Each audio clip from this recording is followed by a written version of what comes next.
हाँ, ये आपने जरूरी पॉइंट उठाया है और इसका क्लैरिफिकेशन ले लेते हैं डॉक्टर मोहम्मद अमीन से, क्योंकि वो उस कुर्सी पर बैठे रहे हैं, वो संयुक्त सचिव रहे हैं, वो चुनाव आयोग में जॉइंट डायरेक्टर रहे हैं। आप बताइए डॉक्टर मोहम्मद अमीन, सिर्फ 1-2 महीने का जो वक्त बचा है, क्या वो काफी होगा? हाँ, इंटेंसिव रिवीजन बार बार किया गया है, अलग अलग राज्यों में किया गया है, लेकिन इतनी हड़बड़ी क्यों है, इतनी जल्दबाजी क्यों है? इसमें गलतियां तो होनी ही है, यही तो लोगों को डर है। कहां से लेके आएंगे ये 11 नए जो दस्तावेज लिस्ट कर दिए गए हैं?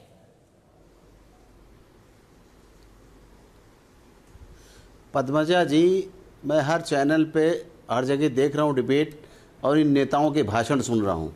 हर पार्टी का भाषण दे रहा है।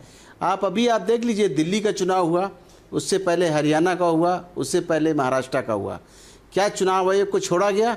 चुनाव आयोग के ऊपर आरोप लगाए गए और यही कहा गया कि यहाँ पर 40 लाख वोटर ऐड कर दिए गए।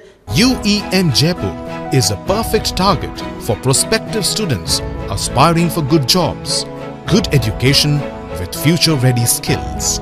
कहीं पे 25 लाख किए गए, कहीं पे 2 लाख वोटर ऐड किए गए, और इसको नेशनल जो लीडर्स हैं, जो चुन के आए हैं 2-2 जगह से, एक जगह से नहीं, 2-2 जगह से जीत के आए हैं, और यही प्रक्रिया थी, यही प्रोसीजर था। और जीत के आने के बाद वो क्वेश्चन करते हैं इलेक्शन कमीशन ऑफ इंडिया से, और उनको क्या जवाब देता है हाई कोर्ट महाराष्ट्र का कि हम आपके ऊपर फाइन लगाते हैं, हम आपको छोड़ रहे हैं। यानी उसने रिव्यू किया सारी बातों को, इनकी बातों को भी रिव्यू किया। जब ये सबको पता है, हर दल जानता है इस बात को, हर दल का लीडर जानता है कि जब भी पार्लियामेंट के चुनाव होते हैं, जब भी असेंबली के चुनाव होते हैं, उससे 6 महीने पहले हर चीज़ का वोटर लिस्ट का रिवीजन होता है। जब इतने ऑब्जेक्शन इन लोगों ने ही उठाए हैं इलेक्शन कमीशन के ऊपर, तो इलेक्शन कमिश्नर अपने को सेफ और सिक्योर चलना चाहता है। और हमेशा याद होगा कि इलेक्शन कमीशन ने टाइम टू टाइम अपना सुधार करने की कोशिश की। अगर कोई गड़बड़ थी, सुनिए, अरे सुनिए, नेता नहीं, सुनिए पहले, रिवीजन में सिर्फ ये होता है, सुन लीजिए, अभी चुप रहिए, अभी चुप रहिए, आम रिवीजन होता है। देखिए, पद्मजा जी को चुप कराइए। कैसे भ्रमित कर रहे हैं सर? वॉल्यूम कम करिए, रखिए ना, कैसे भ्रमित कर रहे हैं? बात सुनिए, मत की जनता को। अरे सर, पद्मजा जी, गुमराह कर रहे हैं जनता को। पद्मा जी, कैसे गुमराह कर रहे हैं सर? बोलने दीजिए, चलिए बात पूरी कम करिए, नहीं है डॉक्टर साहब को बात पूरी वॉल्यूम करने कम करिए। प्रोफेसर अनवर पाशा, डॉक्टर साहब को बात पूरी करने हाँ। बोलिए। में नए वोटर्स के नाम डाले जाते हैं लिस्ट में। पहले बात सुनिए मेरी, हम नहीं बोले थे आपके मामले में। जाते हैं, वो एक नॉर्मल पर। अरे सुनिए पहले मेरी बात सुन लीजिए। अरे सुनिए पहले, बताइए डॉक्टर अमीन, बताइए। आपका बिहार और आपका बंगाल, हाँ पद्मजा जी, इनका बिहार, इनका बंगाल, ये 2 स्टेट हैं। क्या नेबरिंग स्टेट नहीं है? इंटरनेशनल बॉर्डर नहीं है जिसके अंदर की नेपाल लगता है, जिसके अंदर बांग्लादेश लगता है, जिसके अंदर भूटान लगता है? ये क्या दोनों नेबरिंग स्टेट नहीं है? इसीलिए पहले ये कहते थे, यही ममता जी ने भी कहा था कि हमारे बंगाल में 7 राउंड में इलेक्शन हो रहे हैं, बिहार में इतने राउंड में इलेक्शन हो रहे हैं। रीजन क्या है? जबकि केरला में 1 राउंड में होता है और मद्रास में 1 राउंड में होता है, और हमारे यहाँ क्यों 7-7? सिर्फ 3-4 महीने पहले क्यों ये शुरू किया गया है? क्या ये काफी है? क्या ये वक्त काफी है? हाँ, इसी को लेकर सबसे ज्यादा ऑब्जेक्शंस है। सुन तो पद्मजा जी, पद्मजा जी पहले सुनिए मेरी बात। सवाल इस बात का है, कोई ना कोई तो पायलट प्रोजेक्ट शुरू होता है। तो आपको याद होगा कि ईवीएम जब शुरू की गई तो केरला से पायलट प्रोजेक्ट शुरू किया गया, पर पूरे देश में चुनाव हुआ। मैं आपको ये बताना चाहता हूं कि आप देखिए ना, ये जब जुलाई से शुरू हुआ है तो 1 अगस्त को एक लिस्ट प्रिंट आउट होगी, पब्लिश की जाएगी पब्लिक के लिए। उसमें 1 सितंबर तक ऑब्जेक्शन लिए जाएंगे। उसके बाद 30 सितंबर को फाइनली लिस्ट होगी। अगर कोई बीएलओ गड़बड़ करता है तो एईआरओ है हमारा, उसके बाद डीईओ है हमारा। देखिए ना, सिस्टम है इलेक्शन कमीशन की तरफ से कि अगर बीएलओ गड़बड़ करेगा तो एईआरओ है, एईआरओ पर बीएलओ है, डीईओ है, डिस्ट्रिक्ट इलेक्शन ऑफिसर है। तो ये जो हमारे अधिकारी है यही सब देखेंगे और यही सब करेंगे।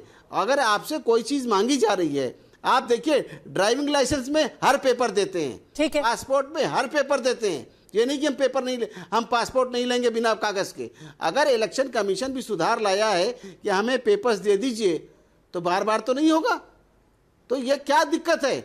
ड्राइविंग लाइसेंस में देंगे, पासपोर्ट में देंगे, हर जगह देंगे, जहां से पैसा मिलना होगा गवर्नमेंट का वहां सारे पेपर देंगे। ठीक है, लेकिन यहाँ पे आफत है, रजिस्ट्री कराने जाएंगे वहां भी पेपर देंगे। ठीक है, पूरी प्रक्रिया जो है एकदम सुचारू रूप से चल रही है। बताइए प्रोफेसर अनवर पाशा, और मैं एक छोटा सा आंकड़ा भी दे दूं, इलेक्शन कमीशन ने आज ही कहा है कि सब कुछ बिल्कुल ठीक ढंग से चल रहा है। अगर किसी को तकलीफ होगी, जो पहली लिस्ट आएगी, डॉक्टर अमीन ने भी बताया है, आपके पास राइट टू अपील भी होगा।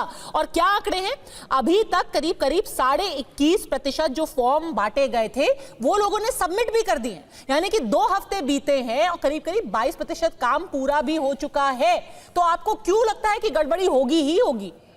पद्मजा जी, मैं एक बात कहना चाहूंगा अभी आपके पास आनंद माता जी, प्रोफेसर अनवर पाशा। अभी पद्मजा जी, अभी जो हमारे मोहम्मद अमीन साहब जो ज्ञान बांट रहे थे कि ये रिवीजन हर वक्त होता है।